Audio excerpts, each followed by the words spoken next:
बिस्मिल्लाहिर्रहमानिर्रहीम। अब हम मैकेनिक्स का जो चैप्टर कंपोजिशन ऑफ फोर्सेस है उसकी एक्सरसाइज स्टार्ट करेंगे। एक्सरसाइज का फर्स्ट क्वेश्चन है कि forces P Q R act at a point parallel to the sides of a triangle A B C taken in same order. अब तीन forces हैं P Q are, वो इस तरह एक्ट कर रही हैं कि यानी एक ट्राइंगल शेप में, ट्राइंगल की साइड्स के पैरेलल। ये जो दो स्ट्रेट लाइंस हैं इसका मतलब है कि ये पैरेलल हैं, यानी ये पैरेलल का सिंबल है।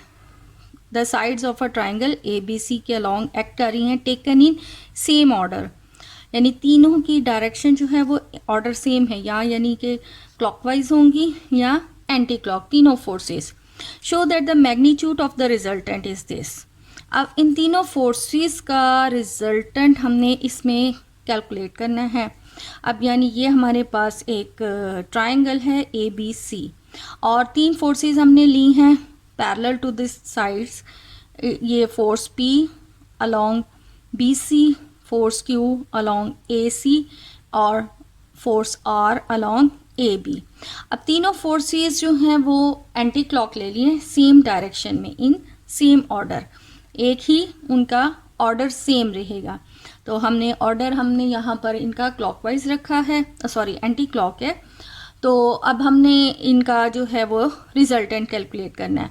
अब रिजल्टेंट कैलकुलेट करने के लिए आपको मालूम है कि हमें X component and Y component calculate करना होता है, because the resultant R is equal होता है X square plus Y square, where X square means the X component of forces and Y means the Y component of forces, और R इसका resultant है।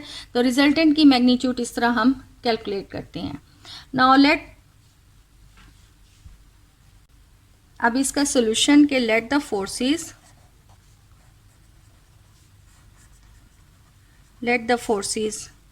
P, Q and R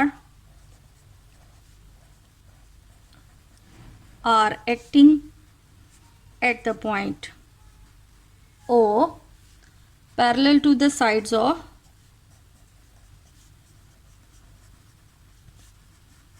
a triangle ABC। अब हमने इनके components resolve करने हैं। Components के लिए हमें फोर्स इनटू, अगर हम अलोंग एक्स एक्सिस ले रहे हैं तो हमारे जो है वो कॉस आएगा, और वाई एक्सिस के अलोंग अगर हम कंपोनेंट्स वाई कंपोनेंट रिजॉल्व कर रहे हैं तो उसमें हमारे पास साइन आएगा। अब इनके लिए एक दफ़ा एंगल्स को समझना बहुत ज़रूरी है। अब यहाँ पर यानी लेट से कि ये फोर्स P है, अगर हम फोर्स P को अलोंग एक्स एक्सिस लेते हैं, जिस डायरेक्शन में है ये फोर्स P, और फोर्स Q ये इस डायरेक्शन में है, इसी डायरेक्शन में हम फोर्स Q अलोंग O, हम पॉइंट अगर पॉइंट O के इर्द गिर्द कंसिडर करें, ये हमारे पास फोर्स R है, ये फोर्स R। अब हमने इनका कंपोनेंट्स रिजॉल्व करने हैं। नाउ द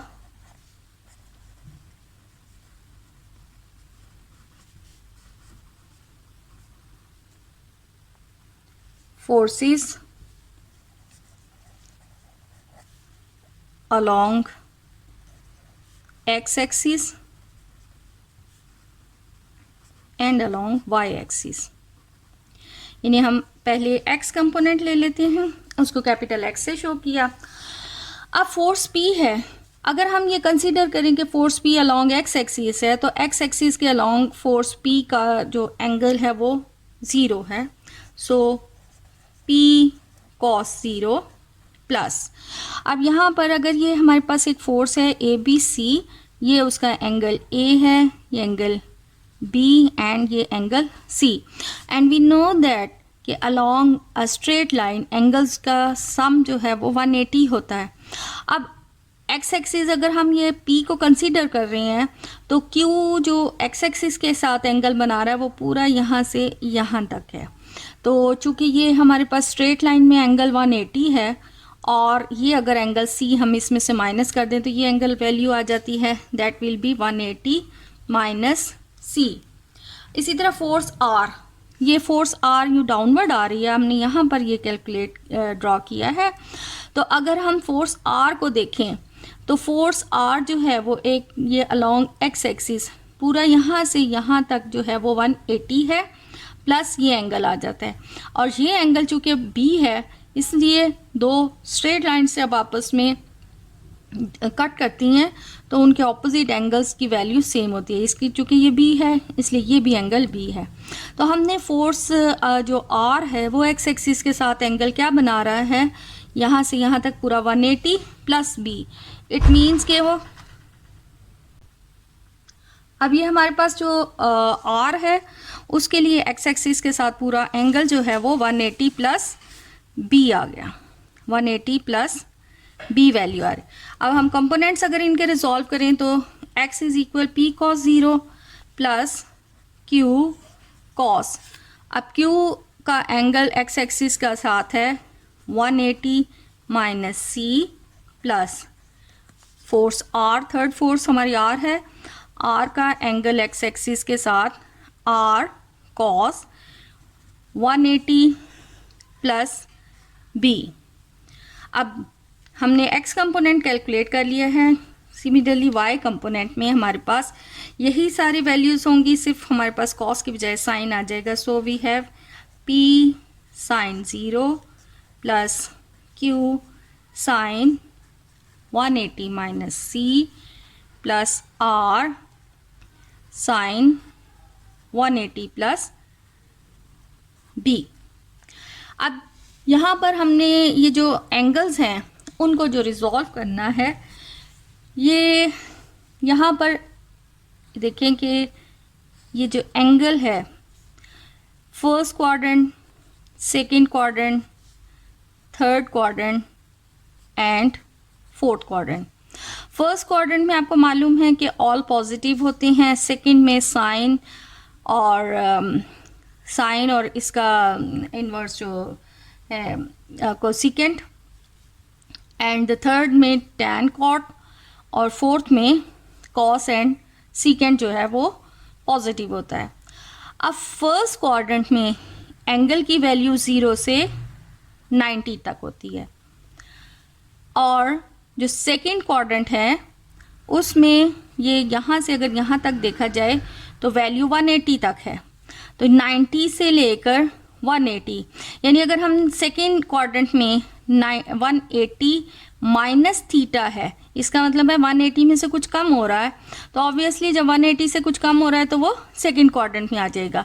और वो सेकेंड क्वाड्रेंट में हम एंगल को 180 माइनस थीटा से भी रिप्रेजेंट करते हैं, या कह लें कि 90 प्लस थीटा से। तो 90 प्लस आ जाएगा क्योंकि ये 0 से लेकर 90 तक कंप्लीट 90 एंगल हो गए, और 90 में अगर कुछ प्लस हो रहा है तो वो सेकंड क्वाड्रेंट में आ जाता है। और इसी तरह यहाँ तक पूरा स्ट्रेट 180 है और 180 से कुछ कम करेंगे तो सेकंड क्वाड्रेंट बन जाता है, और 180 में से कुछ ज़्यादा यानी प्लस कर दें तो थर्ड क्वाड्रेंट, यानी थर्ड क्वाड्रेंट में एंगल रिप्रेजेंट होता है 180 प्लस थीटा से। और चूँकि यहाँ पर ये एंगल 0, 90, यहाँ पर 180 है, यहाँ 270 है, और ये अगेन फिर 360 जब एक हम पूरा सर्कल कंप्लीट कर लेते हैं तो 270 है। तो यहाँ पर भी इसी तरह अगर ये चूँकि यहाँ से यानी 0 से लेकर यहाँ कंप्लीट 270 है, ऑब्वियसली अगर हम 270 में से कुछ माइनस करते हैं तो वो थर्ड में आ जाएगा, और 270 से हम कुछ ज़्यादा ले लें then it will become the fourth quadrant. अब हमारे पास यहाँ पर ये जो कॉस 180 प्लस बी है और कॉस 180 माइनस सी है, तो सेकंड क्वाड्रेंट में एक और बात आप यहाँ पर याद रखें का 180 में ट्रिग्नोमेट्रिक फंक्शंस जो हैं वो अपने को रेशो में कन्वर्ट नहीं होते। सबसे पहले यहाँ पर को रेशो देख लें कि को रेशो, अब जो हमारे पास है साइन का को रेशो है कॉस और कॉस का को रेशो है साइन। इसी तरह जो टैन है, टैन का को रेशो है कोटेंजेंट और कोटेंजेंट का को रेशो है टैन। तो सीकेंट का को रेशो है कोसीकेंट और कोसीकेंट का को रेशो है सीकेंट। अब को रेशो में ये कब कन्वर्ट होते हैं, जब एंगल जो है वो यानी 90 और या 270 ये शामिल हो, यानी को रेशो में कब कन्वर्ट होंगे, 90 हो या 270 हो। और कब ये कन्वर्ट नहीं होंगे, जब 0 या 180 हो। तो यहाँ पर हमारे पास जो वैल्यू है cos 180 माइनस सी, 180 माइनस सी, इसकी वैल्यू चूंकि ये 180 माइनस सी ये थर्ड क्वाड्रेंट बनता है, सॉरी सेकंड क्वाड्रेंट, 180 माइनस सी, तो 180 माइनस एंगल हो रहा है सी, वो चूंकि सेकंड क्वाड्रेंट में है, तो सेकंड क्वाड्रेंट में कॉस जो है वो नेगेटिव होता है। और दूसरा ये कि ये अपने को रेशो में कन्वर्ट नहीं होगा क्योंकि ये 180 है, इसलिए इसकी वैल्यू सो माइनस कॉस सी है। सिमिलरली कॉस 180 प्लस बी है, और 180 प्लस बी जो है वो थर्ड क्वाड्रेंट बनता है, तो अगेन थर्ड क्वाड्रेंट में जो कॉस है वो नेगेटिव, और 180 की वजह से ये अपने को रेशो में कन्वर्ट नहीं होगा, so it will become cos B. अब इसी तरह हम यहाँ साइन वगैरह को भी देख लें कि साइन 180 माइनस सी की वैल्यू, और 180 minus C means second quadrant, और 180 है तो सेकेंड क्वाड्रेंट में साइन पॉजिटिव होता है, और हमारे पास साइन ये चूंकि यहाँ 180 है और साइन 180 पर जो है ये अपना को रेशो में कन्वर्ट नहीं होता, so its value is equal sine C, और साइन 180 प्लस बी, तो प्लस आ गया, प्लस मीन कि थर्ड क्वाड्रेंट हो गया, और थर्ड क्वाड्रेंट में साइन की वैल्यू नेगेटिव होती है क्योंकि सिर्फ यहाँ पर tan पॉजिटिव होता है, सो माइनस का साइन, और 180 में ये को रेशो में कन्वर्ट नहीं होता, सो साइन बी। अब इनकी जगह पर यहाँ पर हम यानी साइन कॉस 180 माइनस सी की जगह पर माइनस कॉस सी लगा लेंगे, कॉस 180 प्लस बी की जगह minus cos B, sine 180 minus C की जगह पर sine C, and sine 180 plus B की जगह पर माइनस साइन बी आ जाएगा। जब हम इनमें वैल्यूज रिप्लेस करेंगे देन वी गेट, अब ये हमारे पास x कंपोनेंट है, तो we know that cos 0 is equal 1 होता है, and cos 180 minus C that will be equal minus cos c, and cos 180 plus b this is equal minus cos b. So putting these values in this equation we get x is equal p cos 0 1 minus q cos c minus r cos b. Now ये हमारे पास x component आ गया। अब जो y component है, y जो हमने forces के कंपोनेंट y कंपोनेंट रिजॉल्व किया था, दैट p साइन 0 था plus q sine 180 minus c plus r sine 180 plus b। तो again sine 0 is equal to 0 क्योंकि 0 पर साइन की वैल्यू 0 होती है, and sine 180 minus C, 180 minus C second quadrant, और सेकेंड क्वाड्रेंट में साइन पॉजिटिव 180 की वजह से को रेशो में कन्वर्ट नहीं होगा, so it will be equal sine C and sine 180 plus B, 180 plus B third quadrant, और थर्ड क्वाड्रेंट में साइन इज नेगेटिव और 180 को रेशो में कन्वर्ट नहीं होगा, so it will be minus sine B. तो यहाँ जब हम वैल्यूज़ लगाते हैं then we have y is equal, ये तो ज़ीरो ख़त्म, so it will be q sine c plus sorry minus r sine p। ये अब हमारे पास है y कंपोनेंट। नाउ हमने रिजल्टेंट कैलकुलेट करना है। वी नो दैट रिजल्टेंट की magnitude r is equal square root of x square plus y square. तो चूंकि यहाँ फोर्स r इस्तेमाल हुआ है, इसलिए रिजल्टेंट को हम आर की बजाय आर डैश पुट कर लेते हैं। नाउ अब इनकी वैल्यूज़ लगा लें। Then we have R dash equal, ये स्क्वायर रूट को हम 1/2 पुट कर देते हैं। एक्स की वैल्यू है p minus Q cos C minus R cos B square plus y हमारे पास है q sine C minus R sine B square. अब इन पर हमने स्क्वायर का फॉर्मूला लगाना है। सो वी हैव, यहाँ पर स्क्वायर खोल दें। Then we have P square plus Q square cos square C plus R square and cos square B, इन दोनों को मल्टीप्लाई किया। Then we have minus 2p Q cos C, ये दोनों minus minus plus 2r, then we have 2r q cos c cos b and minus 2p r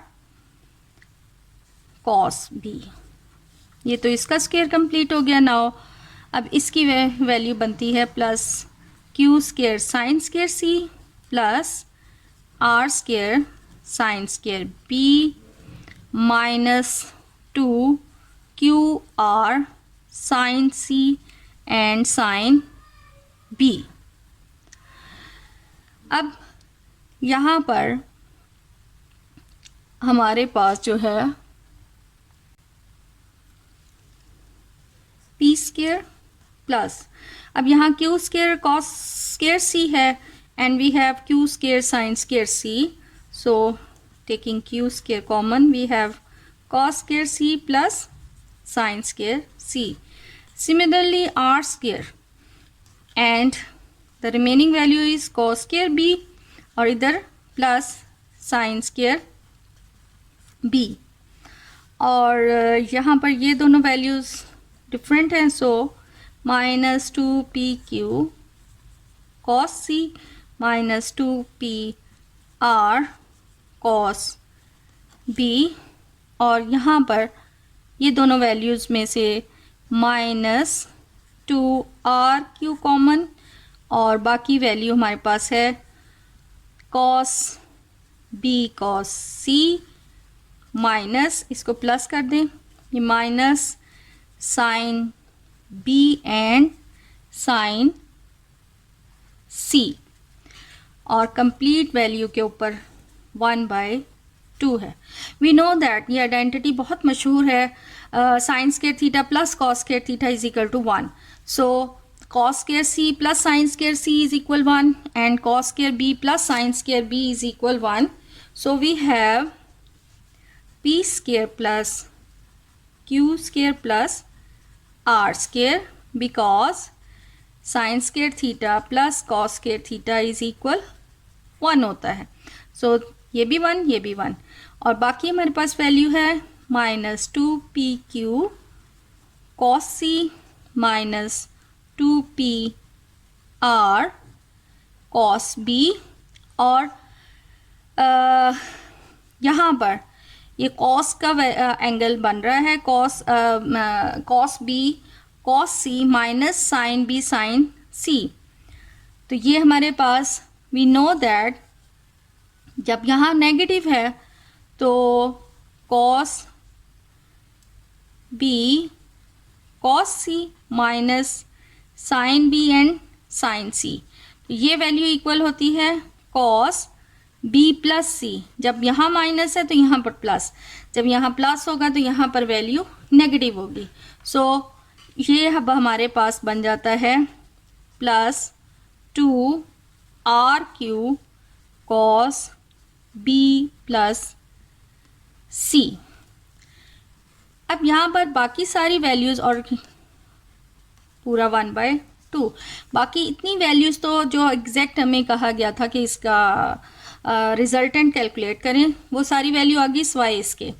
अब एक triangle है, triangle का तमाम एंगल्स के सम का सम जो है वी नो दैट कि तीनों एंगल्स का सम दैट विल बी इक्वल 180, और यहाँ से हमें हासिल हो सकता है कि b plus C is equal 180 minus A.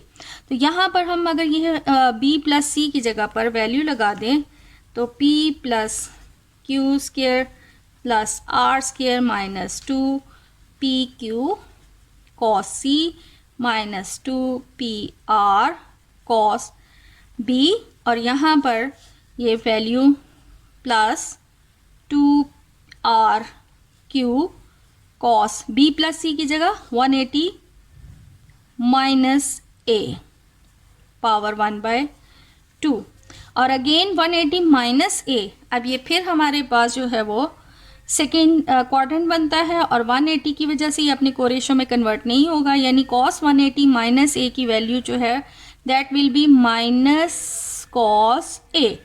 तो finally we have now R dash equal P square plus Q square plus R square minus 2 P Q cos C minus 2 P R cos P and minus 2 Q R cos A इनकी power 1/2, because cos b plus C की जगह अब हम cos 180 minus ए और 180 minus A that will be equal minus cos A. Hence finally we have this is the required resultant.